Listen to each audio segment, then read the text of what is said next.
Hi, this is Dan Zalles. I'm the leader of the Climate Interest Group, Forests and Wildfires Committee. We're a national committee of the League of Women Voters.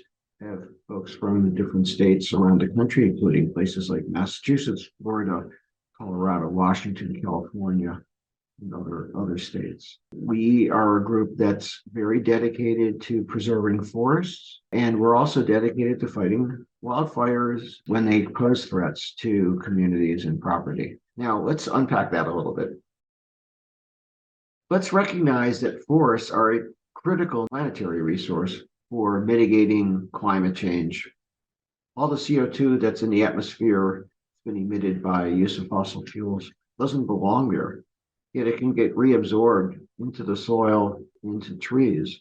And so we need to keep those trees alive to store that carbon. Otherwise, it's going to stay in the atmosphere.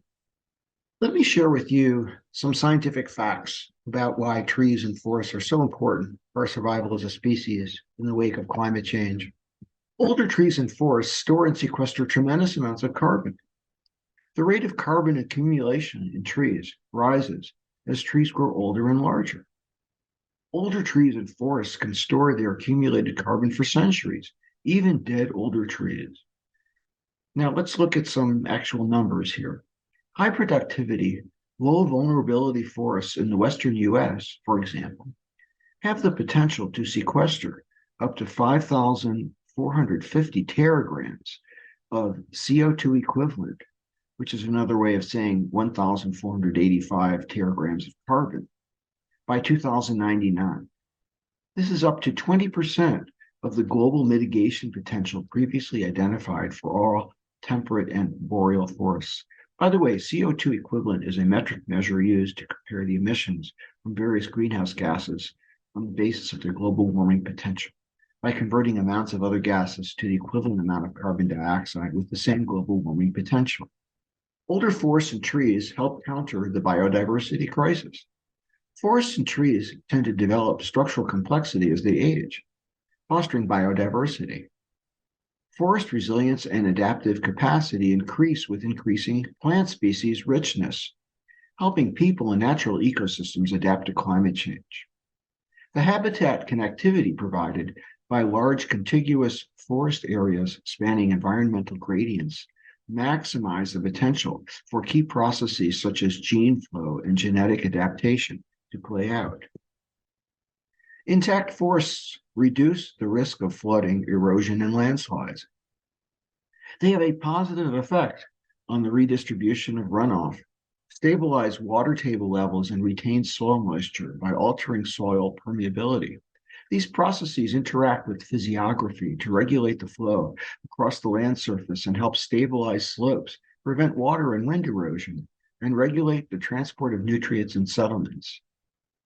A Forest Service survey of, for example, Oregon's Clackamas watershed found that out of 254 mudslides, almost 75% occurred in areas that were logged or roaded.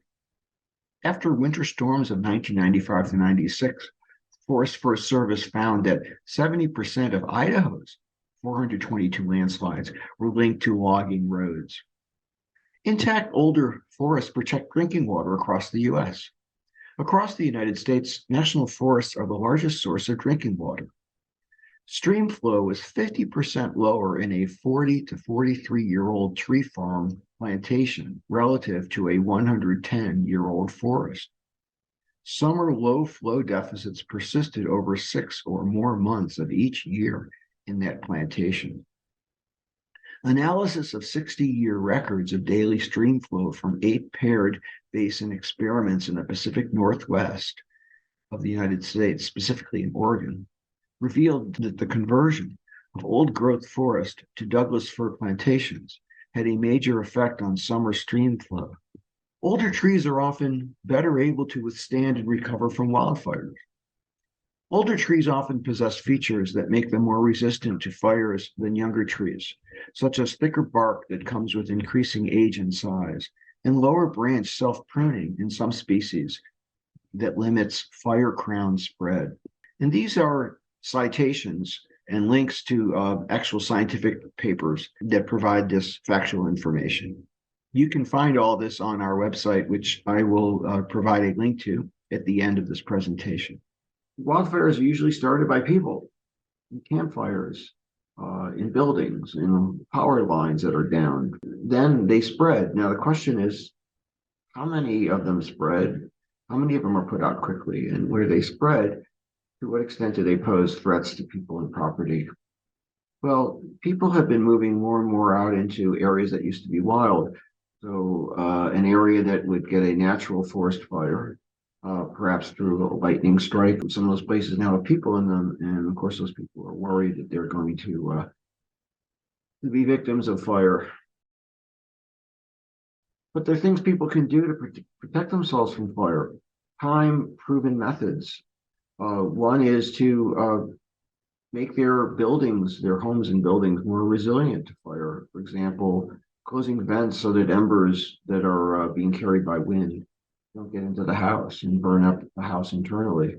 To change some of the structures of the house, some of the building materials, and then also to have some what we call defensible space around the building, so that there's not vegetation that's too close, that's too flammable.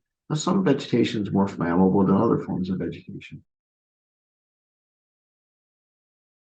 FireSafe is a set of kind of organizations that provide educational materials about what you can do to protect your homes and properties.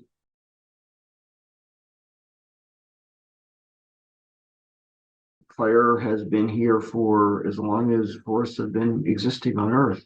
Fires happen and then they get put out naturally, and then the forests grow back. Fires have to occur in a forest to keep them healthy. Mixed severity forests are the best for forest sustainment, for forest regeneration. But what happens when you cut down a lot of that stuff? Well, what you're going to be doing is exposing the ground. The ground will be exposed to the sunlight. It will be hotter, drier. If the fire did occur from like a lightning strike or something, and if it's windy, chances are that that wind is going to carry that fire further than if trees were blocking it. Often also when trees are cut down in a forest, grass takes over, and grass is a lot more flammable than trees are. So that's all really important when you're thinking about whether arguments supporting logging in backcountry areas to under the name of prevention of fire threats to communities is a really viable argument or not, or if it's just being used to exploit the natural resource of trees.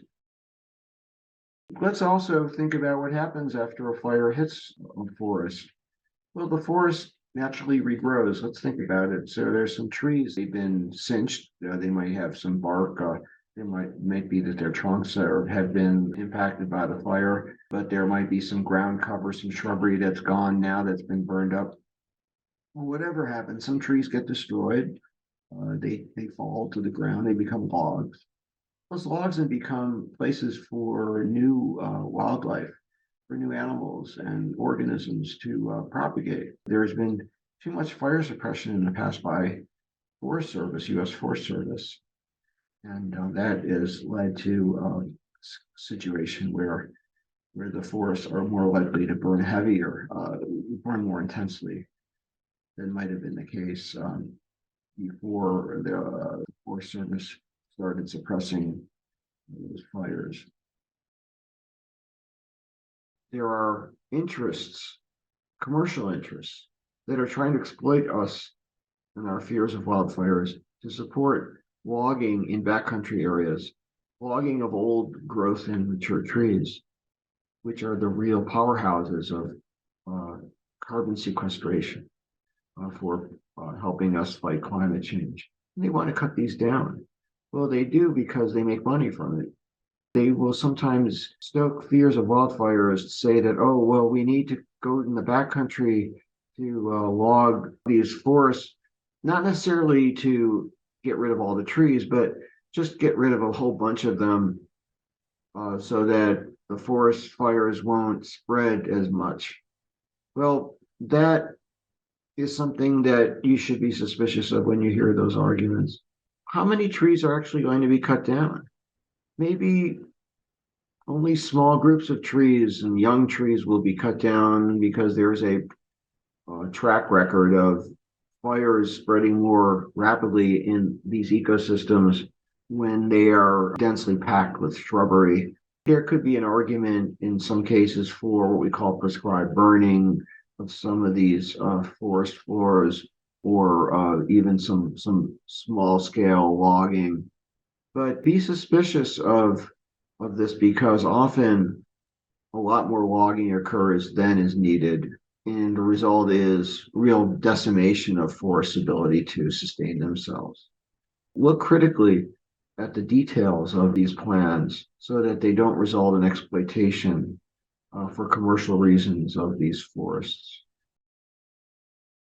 And there's a wood products industry, there is furniture, there's buildings made out of wood. We acknowledge that there is a wood products need, but there are ways to make wood products such as cross lamination that are less wasteful of material that is logged for these commercial reasons.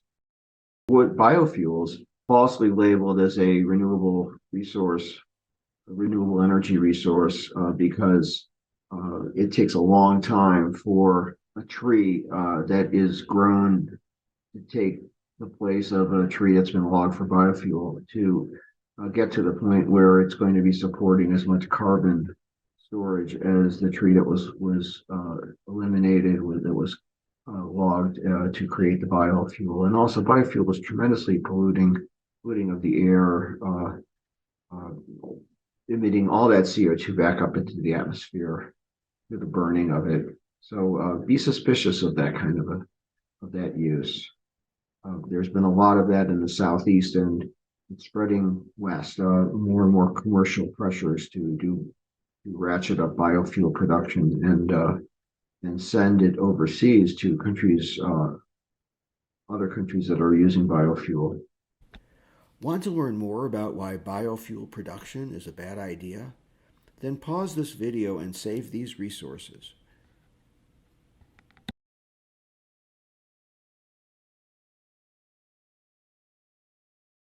There's another reason that forests are being exploited as well for logging, and it is an argument that somehow forests that are mature are somehow threats to endangered species.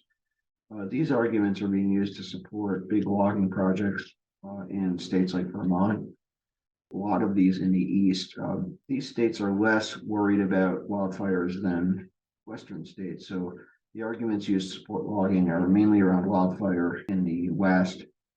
But in the East, it's under the idea of, well, we need to protect certain types of birds or amphibians or whatever, because the forests don't sustain them. Be very suspicious of arguments that use that as a reason to cut down forests.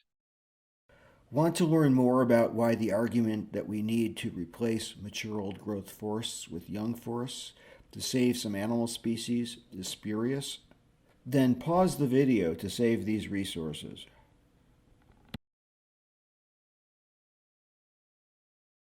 We don't need to be totally anti-timber industry to also be advocates for preservation and the sustainment of trees as a critical natural resource for fighting climate change.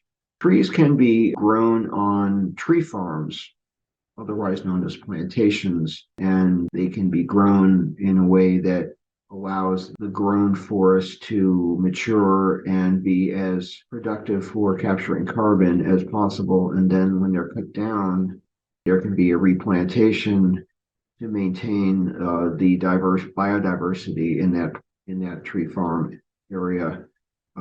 So that's a healthy way of maintaining a tree farm. Just like there are healthy ways of doing farming and unhealthy ways of doing farming, some more sustainable than others. Well, it's the same with tree farms.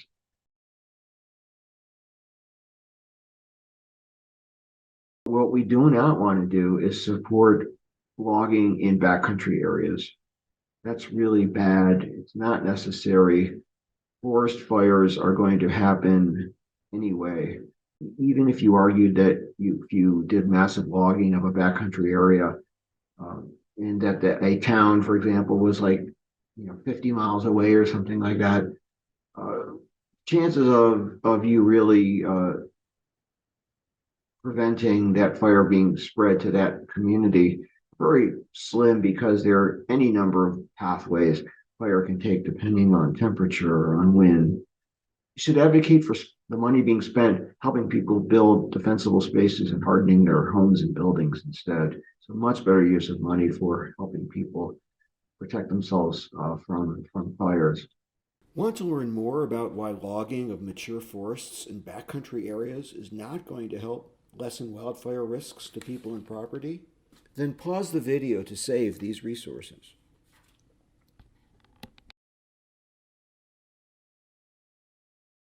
Some forest backcountry areas are controlled by the U.S. government, managed through the Bureau of Land Management and through the U.S. Department of Agriculture, through the U.S. Forest Service, which is a branch of the Department of Agriculture.